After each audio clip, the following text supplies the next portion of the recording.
Russia is so vast that when it's morning in Moscow, the evening sun is already setting 8,000 kilometers further east on Russia's Pacific coast. These distant shores are shrouded in a mysterious veil of smoke.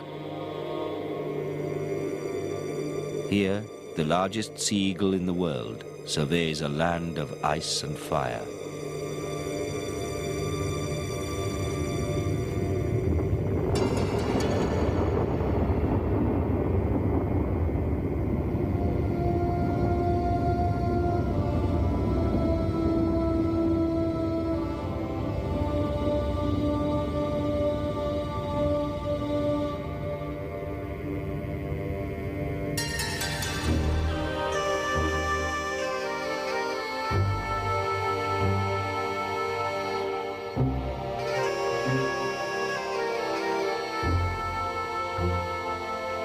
Starting from Moscow, you have to cross 9 time zones to reach Russia's eastern shores.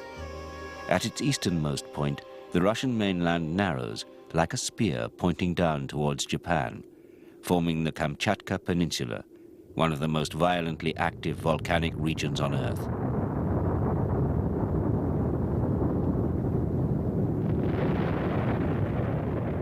The peninsula forms a link in the Ring of Fire, a circle of volcanic activity which extends south from Alaska to the Philippines and New Zealand. 18 volcanoes on Kamchatka are still active. In 1955, almost 2.5 million tons of molten rock were ejected in one eruption.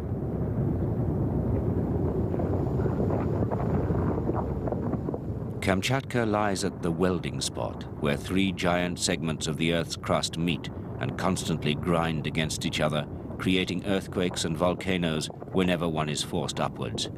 Showers of ash and lava relentlessly destroy everything in their path. The violence is also creative, as these volcanoes are still forming new landscapes.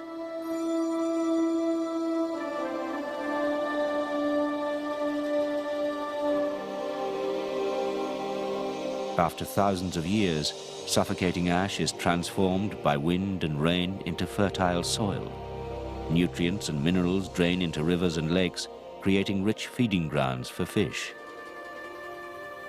Beneath the shadow of a slumbering volcano, the waters of the Kurilsk Lake seem to come alive as shoals of sockeye salmon swim towards the mouth of one of the rivers which feed the lake.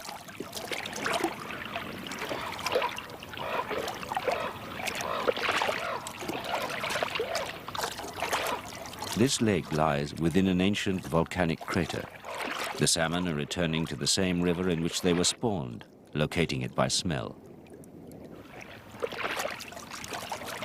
By the time they approach the mouth of the river, an ugly transformation has taken place. The male's back becomes humped and the jaws hooked. Strong, curved teeth grow from the jaws and tongue. These are for fighting, not feeding. The struggle upstream against the current claims many lives.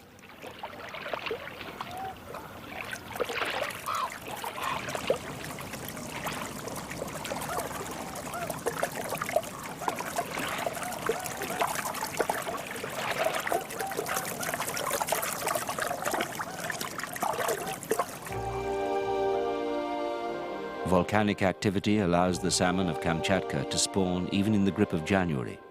While most of the lakes and rivers are frozen, there are some stretches of water which are warmed by heat rising from the bowels of the earth. The winter run of salmon supports Steller's sea eagles, the largest sea eagles in the world.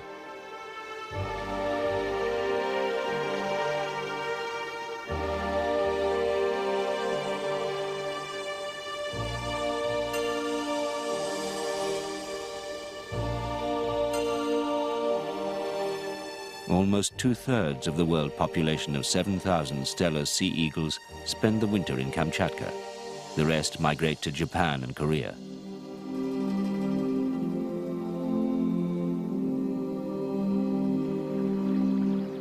Hundreds of fish perish before they even reach the shallow spawning grounds, their reserves of fat exhausted.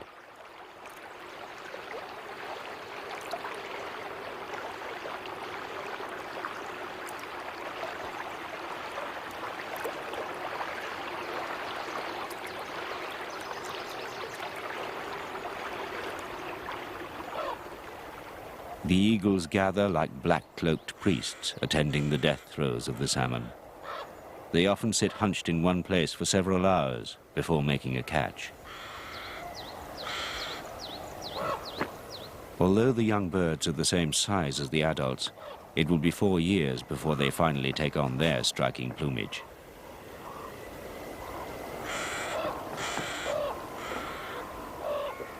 There's plenty of fish for everyone, but the eagles seem to prefer to wait for another bird to make a catch and then try to steal it from them by knocking the bird off balance with their powerful wing thrusts.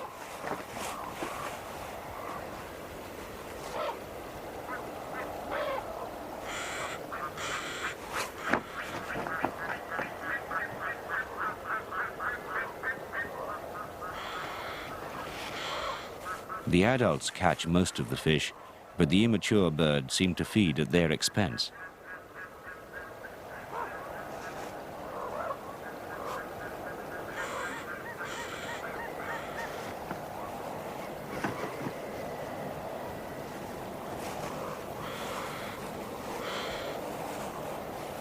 Almost a quarter of the birds wintering here are the adults' offspring from previous years. When the young birds launch an attack, their parents often allow them to get their own way.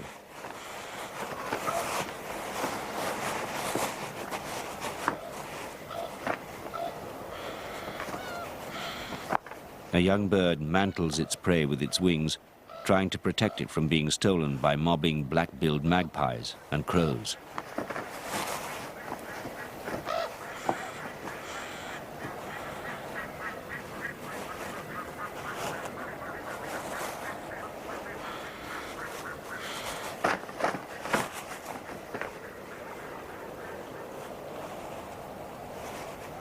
Sometimes the juveniles have to acknowledge defeat.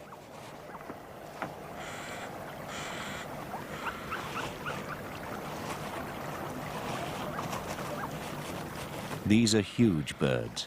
From bill to tail tip, a female measures nearly 1 meter, and the wings span over 3. The massive yellow bill can rip a large salmon apart in seconds.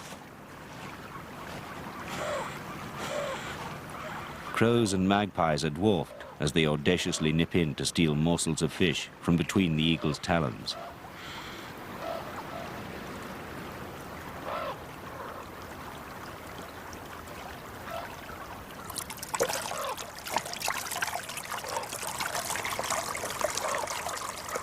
The salmon, which have run the gauntlet of the waiting eagles, finally reach the shallow gravel beds where they will spawn.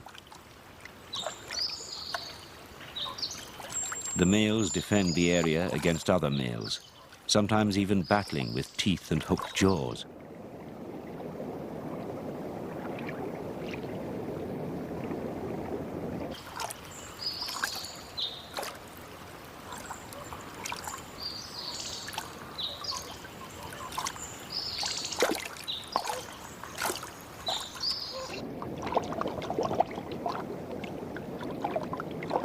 Each female can lay up to 1,000 eggs, but often dies before being able to release them all.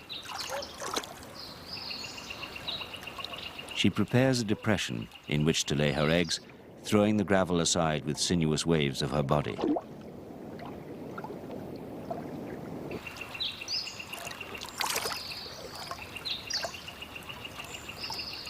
If Russian conservationists had not limited salmon fishing by the Japanese after the 1970s, these rivers would now lie silent, and every other animal which depends upon the glut of fish would probably have perished too.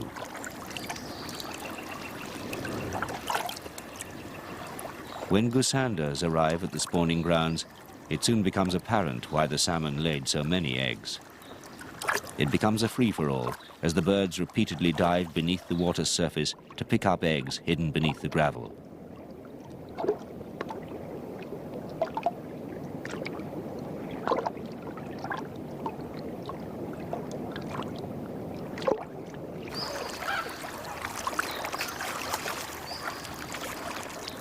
Like the eagles, the goosandas are only able to remain here throughout the harsh winter because the salmon provide an alternative source of food.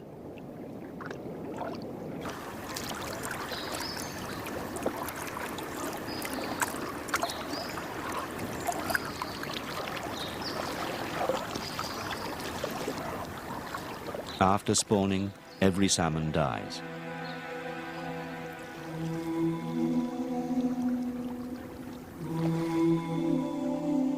The lakes and rivers become clogged with corpses, which in turn enrich the waters as they decay.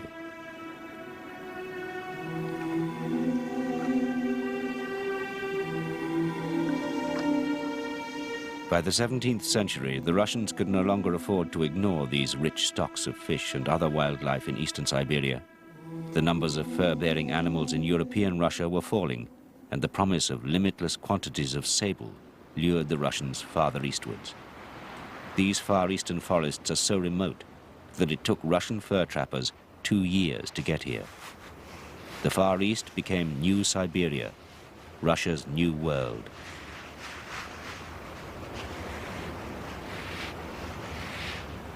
The Russian government collected an annual tax in furs from Siberian natives.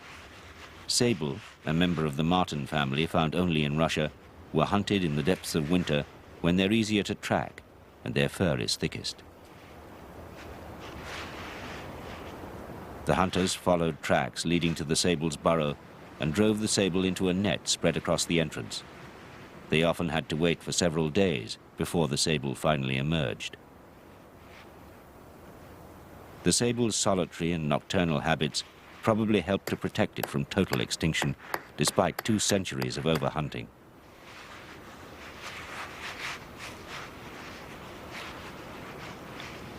But by the start of the 20th century, the sable was teetering on the edge of extinction. Hunting was banned, and sables bred in captivity were successfully reintroduced into the wild. Sable fur is prized for its combination of softness and durability. Blowing on the pelt reveals the quality of the dense underfur. Native peoples, such as the Udage, still depend on wild forest animals for their livelihood. Sable pelts are used as decoration for their clothes.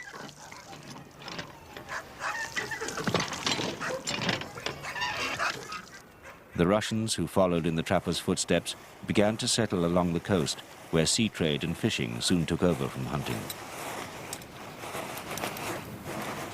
When the sea is frozen, city dwellers still fish through holes in the ice in the traditional way, though more for sport than out of necessity.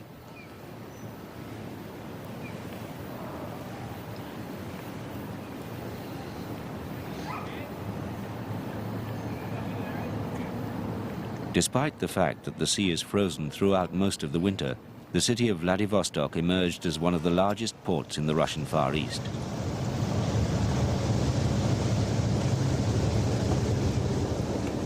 This is the last stop on the Trans-Siberian Railway.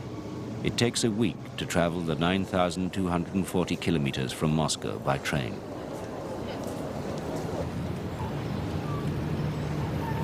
The city has become a dominant military outpost on Russia's eastern coast, and until recently was closed to foreigners.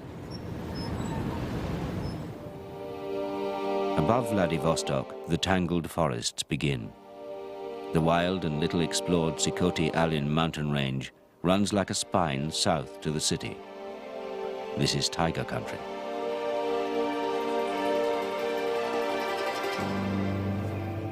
Over the last few years, several tigers have been seen in the suburbs of Vladivostok, and each has been shot. The Siberian tiger is the largest wild cat on Earth. It's thought that the tiger's thick fur and insulating fat first evolved in the snows of central China.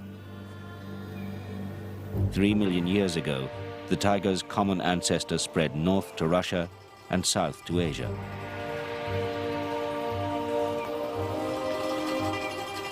As soon as the Russians began to settle in the east, Siberian tigers were hunted and flushed out of their native forests. Hundreds of tiger cubs were trapped for export to zoos around the world.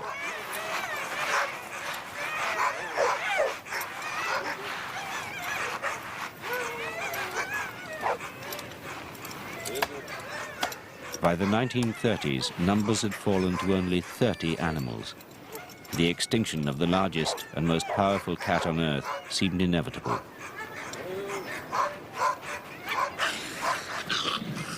Adult tigers continued to be shot until 1947, when they were finally recognized as being an endangered species. But trapping of tiger cubs continued until 1956, when it was finally banned.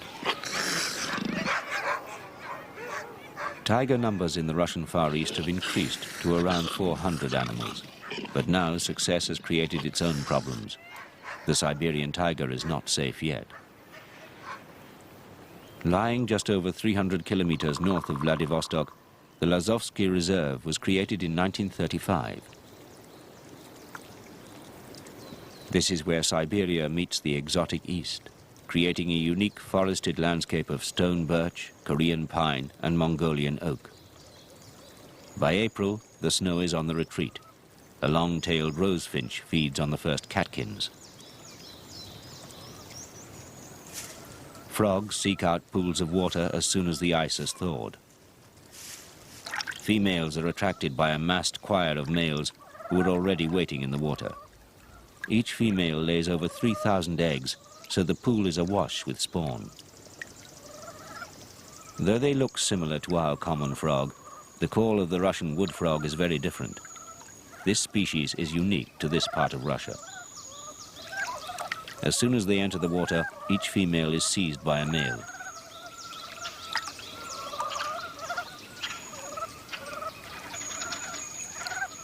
Sometimes he's joined by others until the female is surrounded by squirming legs as the first suitor tries to kick the late arrivals away. It's not uncommon for females to drown beneath the weight of males.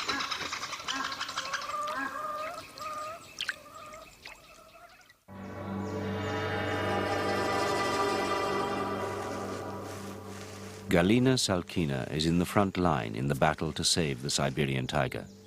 As a scientist on the reserve, she spends most of her time alone in the forest, following the tiger's spoor.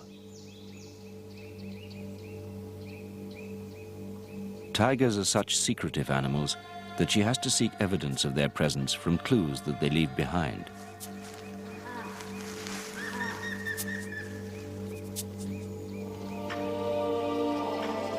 They leave scrapes of urine and droppings along their trails. By smelling a handful of grass from a scrape, Galina can tell whether a female is on heat. These are the same signs that tigers use to recognize and avoid each other.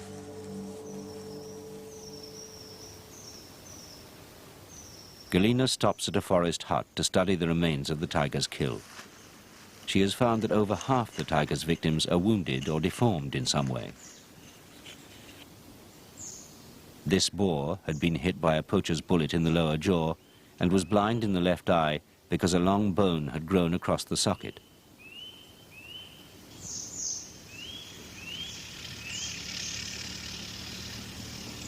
Other scientists working within the reserve inform Galina whenever they hear reports of tigers nearby.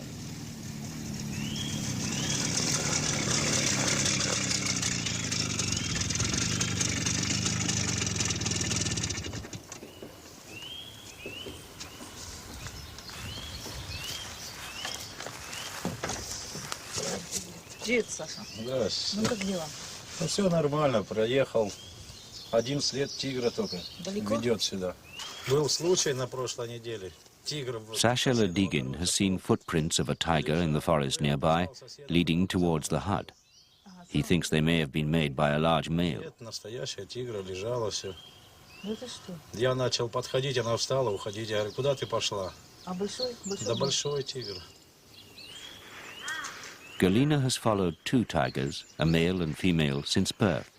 She knew their parents before them. As they're only 2.5 years old, they don't yet have home ranges of their own and are forced to hunt along the edges of the reserve.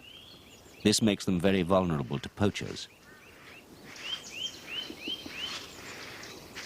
Tigers make paths which they follow regularly while patrolling their hunting range.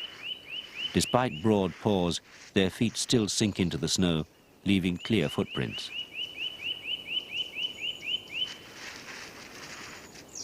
Galina measures a number before she's able to identify them as having been made by a particular male or female. After a tiger makes a kill, it spends over a week near the carcass, feeding off it from time to time. If a person approaches, the tiger usually retreats, even if this means abandoning the carcass. It may track them for some distance, remaining invisible, though it may be very close. A tiger is able to eat a great deal at one sitting, but it still leaves plenty behind for the scavengers.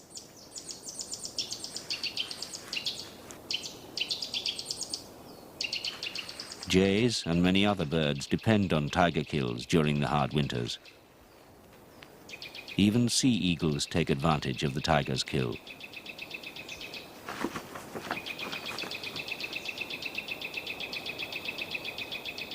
Between them, 400 tigers consume at least 20,000 animals a year. To provide this amount of prey, the forests need to contain 600,000. At the moment, numbers of deer and wild boar fall well below these figures.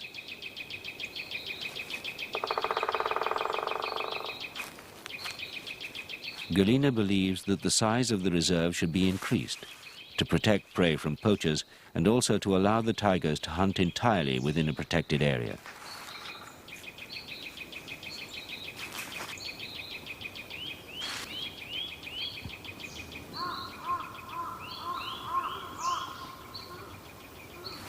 In winter, wild boar feed on fallen spruce cones blown down by the cold winds from the west.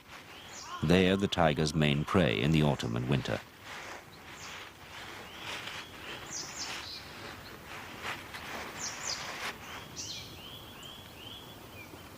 Tigers move so silently through the trees that sometimes it's difficult to know who is doing the watching.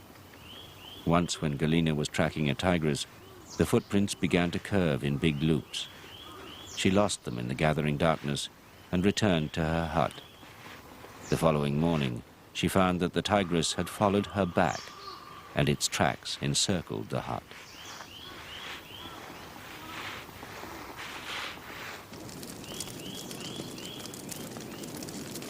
Galina is sometimes joined by Volodya, her husband, as the trail can go on for several days and nights. The tiger's hunting domain is vast. Galina is concerned that a young tiger may have already been killed, but she's determined to try to find out what's happened and protect the tigers within the reserve.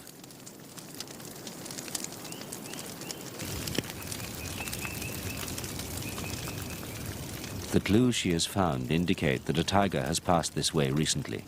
A fall of fresh snow soon hides footprints, so it can't be very far away.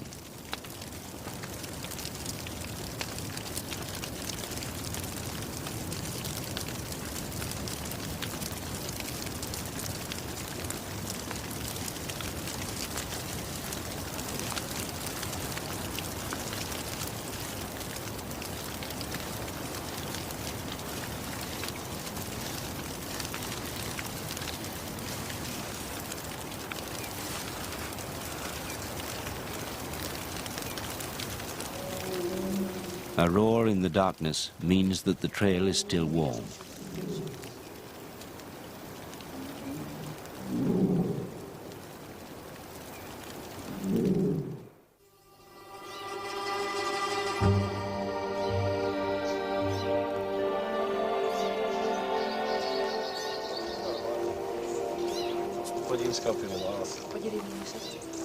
Galina has heard of a tigress with 2 cubs, which had been seen recently by some villagers, and has been concerned for their safety.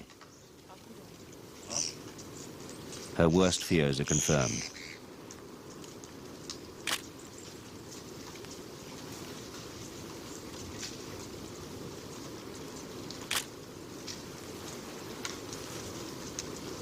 These 2 cubs starved to death without their mother to feed them. Galina believes that the tigress was killed by poachers.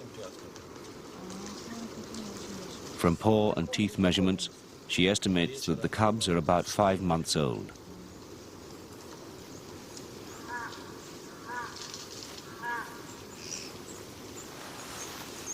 A tigress cannot move far from her cubs for the first few weeks of their lives, and she's forced to hunt in a very small area of forest. The cubs need their mother to suckle them for the first 6 months. They're dependent on her for food until they're nearly 2 years old.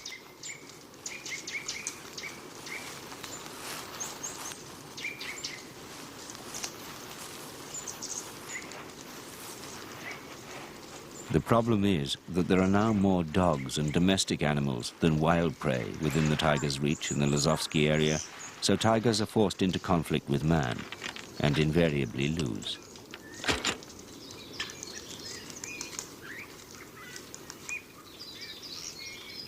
The farmers' fields come right up to the edges of the reserve. Deer sometimes come down to feed on the stubble at night, so the tigers have learned to patrol these areas, especially young tigers.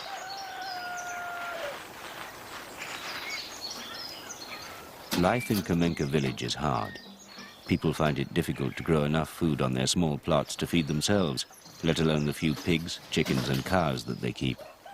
Many are resorting to poaching deer for meat. They see themselves as victims of the tiger's greed. It makes it that much harder to tolerate if you find a tiger in your backyard eating your dog.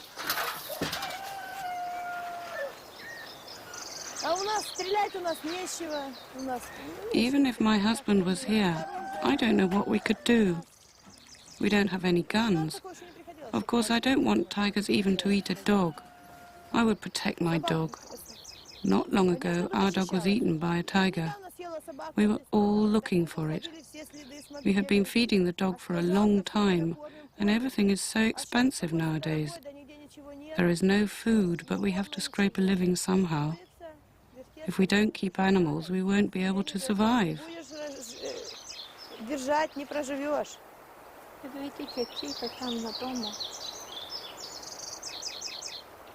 Local people feel both resentment and pride towards the reserve, which lies at the heart of their community. The walls of the reserve headquarters depict the fragile web which must remain intact if the tiger is to survive. Hunting deer and wild boar is now banned, but poaching still takes place. The antlers of Sika deer are exported to China as medicine to replace rhino horn. Animals bred in captivity only provide more temptation and conflict for the tiger.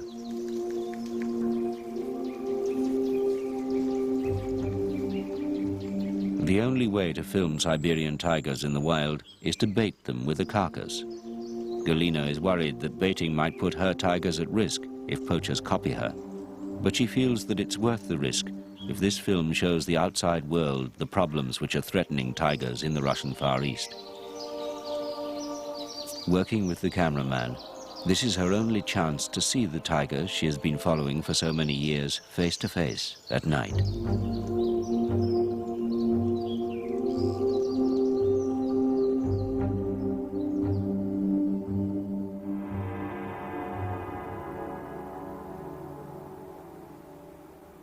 On the first few nights, only a raccoon dog emerges from the darkness to feed on the carcass.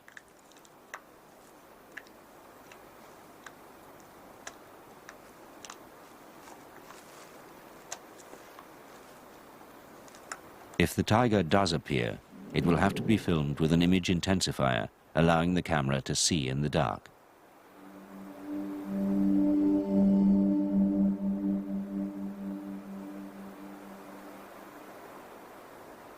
After waiting for several nights, Galina is finally rewarded.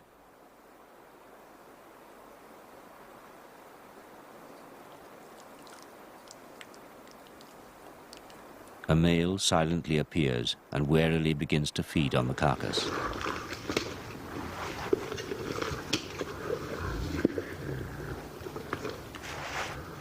Tigers are hunters of the night and are extremely sensitive to the slightest movement. Their eyes are able to make use of the faintest ray of light by reflecting it so that it hits the retina twice. This gives the eyes a strange glow in moonlight or under lamplight.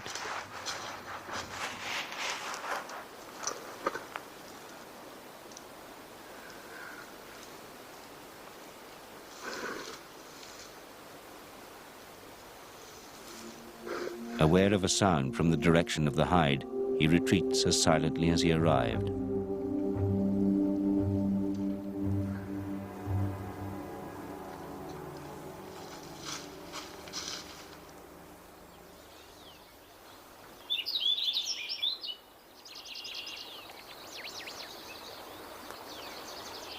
When morning light reaches the forest edge, Galina knows that the tiger is probably lying up somewhere nearby, resting.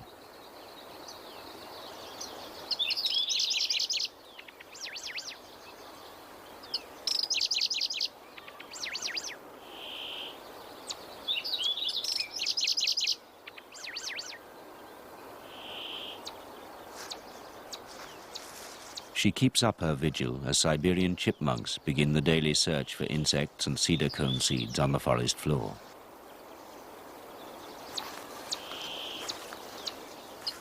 Tigers are nearly always nocturnal when they hunt, but they sometimes return to feed on a carcass in early morning or at dusk.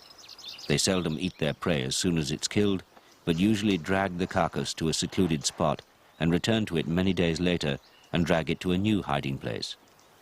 He's unable to remove the baited carcass, which is tied down.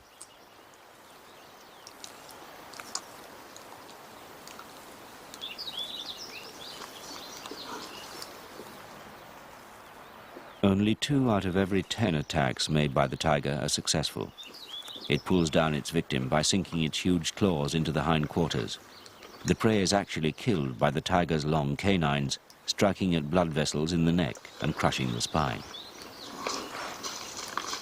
The Siberian tiger's large size enables it to conserve heat.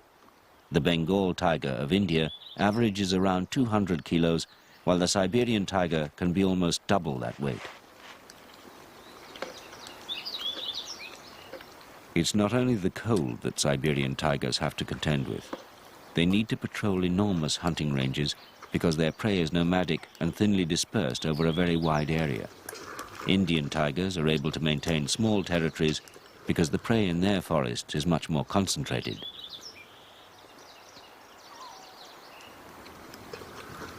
As it's impossible for them to patrol the boundary of their domain once it exceeds a certain size, Siberian tigers are forced to share their hunting territories with other members of the same sex, which is very unusual for such highly territorial animals. The tiger's need for large stretches of unbroken forest makes the species vulnerable to any threat which reduces the size of its domain.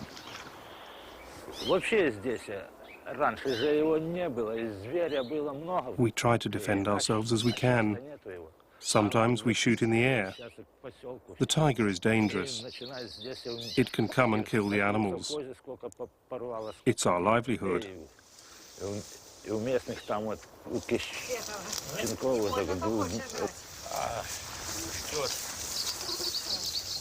I have a rifle at home. I would shoot in the air. It's very expensive to shoot a tiger. We don't have the sort of income here to shoot tigers.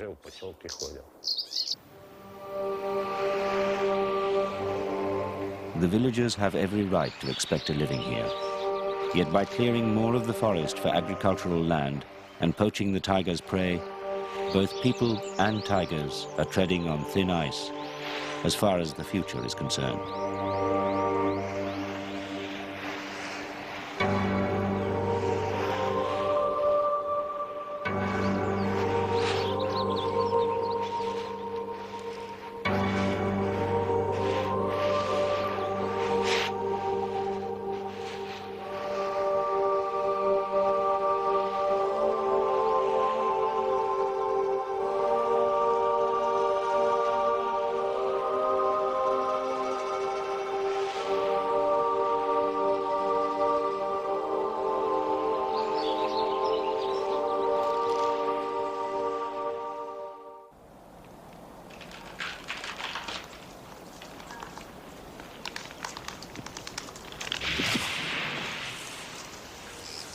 The world's largest expanse of uncut forest still lies in eastern Siberia. The forests in European Russia are fast disappearing. Until very recently, wastage was enormous because of antiquated equipment and inefficient transport. Over half the cut timber was being left behind to rot. Until now, the distance of the far eastern forests from Moscow prevented logging on a large scale. But as the felling of Malaysian and American old-growth forests is reduced, Western countries have begun to turn towards Russia with greedy eyes. Russia's enormous forests lie just on Japan's doorstep, but until recently they were out of bounds. With the collapse of communism, the Russians have been keen to attract foreign investment. A few years ago, Japan signed its first contract to export timber from the Russian Far East.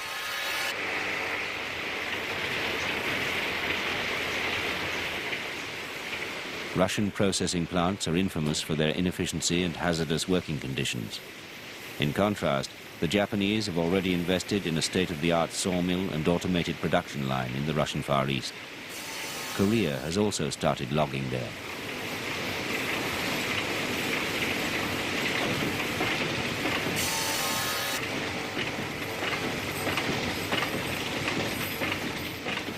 Conservationists fear that efficient Japanese logging will be even more of a threat to Russia's vast forests than Russian wastage.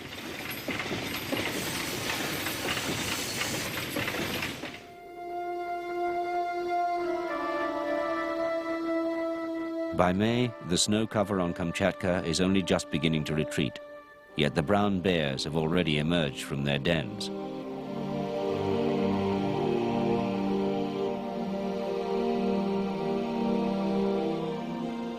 Kamchatkan brown bears are the largest in Russia, weighing up to 750 kilos. Only the Kodiak bear of Alaska is larger. They are drawn to the steep sides of river valleys, cloaked in ash, where there's still volcanic activity. Here, the warmth of the hot springs, steam, and fertile soil encourage early growth of plants, creating a lush fringe of vegetation.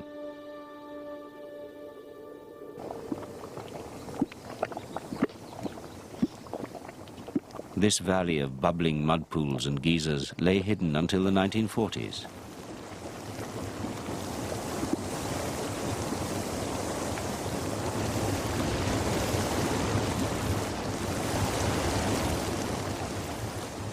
There are 22 active geysers, shooting spurts of water and steam over 40 meters into the air.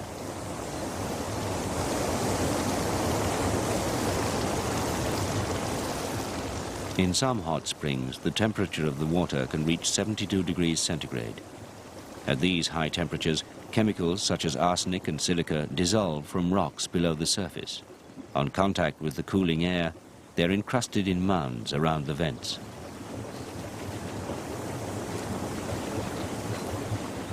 The valley is hidden behind a permanent cloud of steam.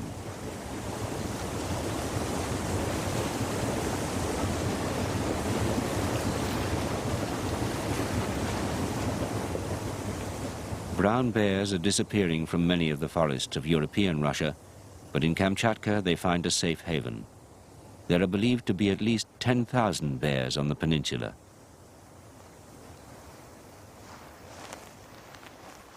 The bears start fattening up long before the rest of the snow-covered landscape has emerged from winter's grip, feeding on emerald green banks of dropwort and bedstraw.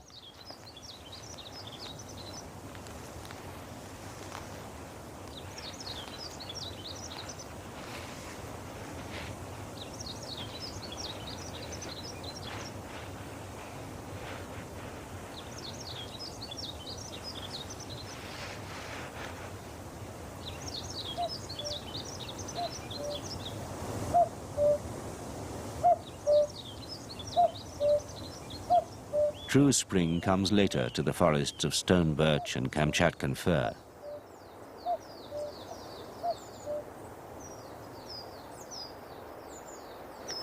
The tiny red-breasted flycatcher arrives from southern Asia to breed. The warmer weather means that there are enough insects for the parents to keep up a constant feeding rota at the nest. Lesser-spotted woodpeckers are also spending most of their time ministering to their young.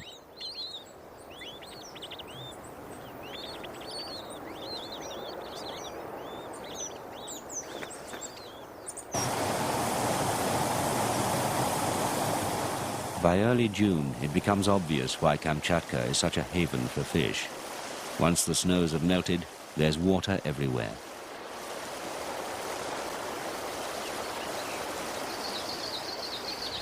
This may explain why Steller's sea eagles breed only here. Until now, only a few Russian ornithologists have been lucky enough to see the breeding behavior of these birds.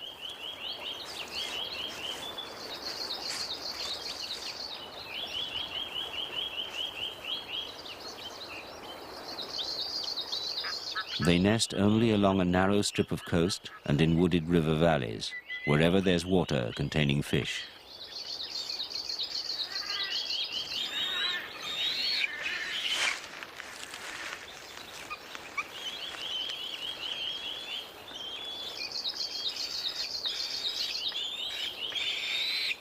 The parents bring food to the nest about 5 times a day, and it's usually salmon.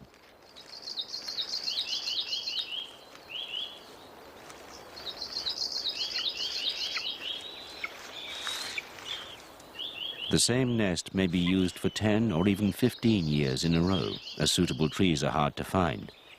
It's added to each year and often grows to exceed 2 meters in width.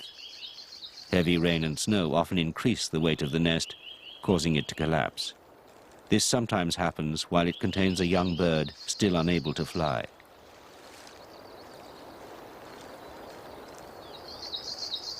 Two eggs were laid in early May, but it's quite common for only one chick to survive. As the nests are only 5 meters above the ground, they're vulnerable to attack by sable or ermine.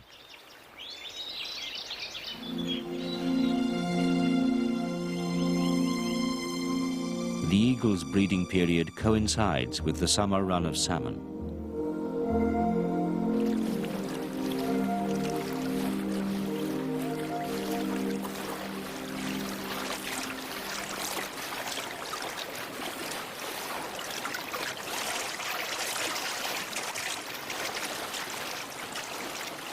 As the salmon begin to swim upriver, the eagles are not the only predators to be attracted by the noisy, thrashing bodies. Brown bears also come down to the river to take advantage of the glut of fish.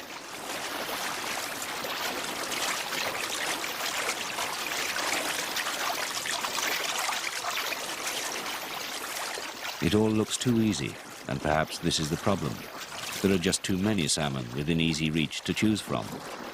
Whatever the reason, Russian bears seem far less successful than American bears when it comes to catching fish.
Most eagles nest in trees overlooking salmon rivers, and they seldom have to fly far to find food.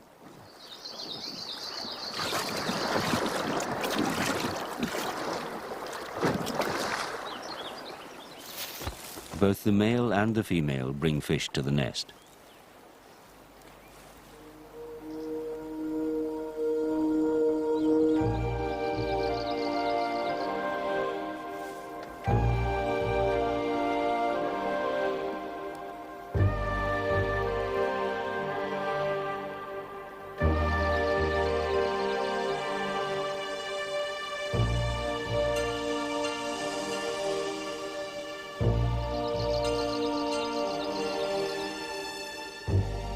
Over 300 pairs breed away from the forests and rivers of the interior, building their nests along the rugged cliffs of the coast.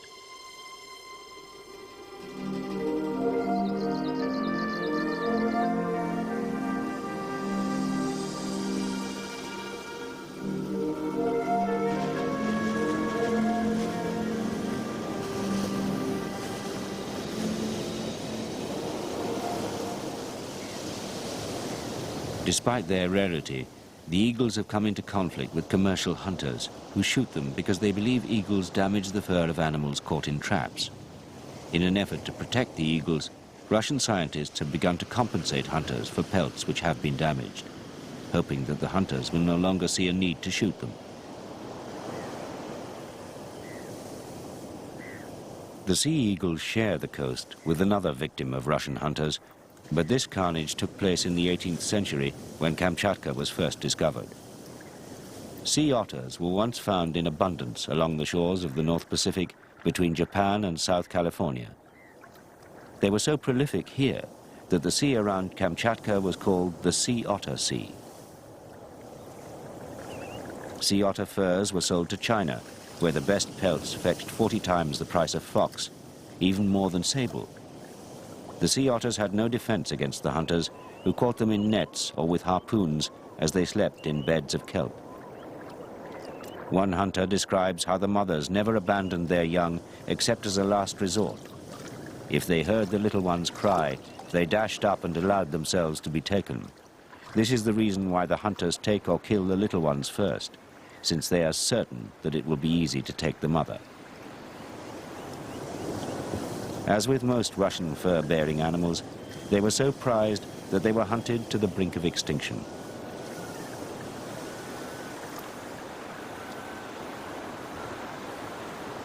In a nest overlooking the crashing waves of the Pacific, a young Steller's sea eagle waits to be fed.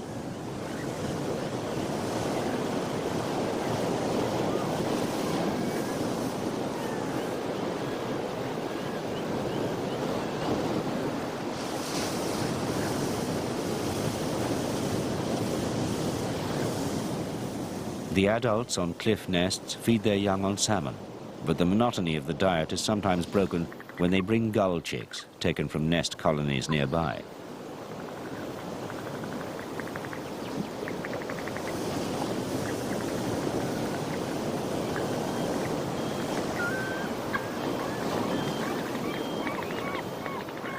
There's an eagle nest every 8 kilometers or so along the rugged coastline of the Sea of Okhotsk and the Bering Sea.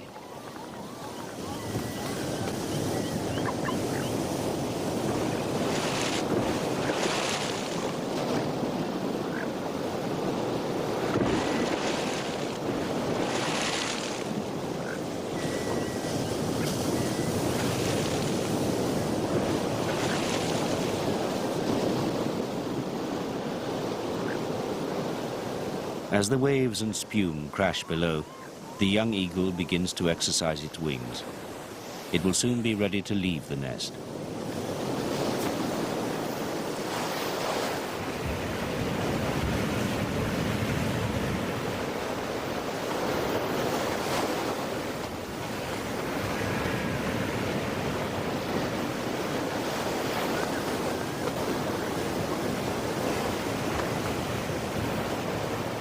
More by error than design, Russia's wilderness still remains largely intact. Despite its recent turmoil, a new Russia may yet emerge with the economic strength and political stability necessary to preserve these magnificent eagles and the rest of the rich wildlife which this vast country is lucky enough to contain.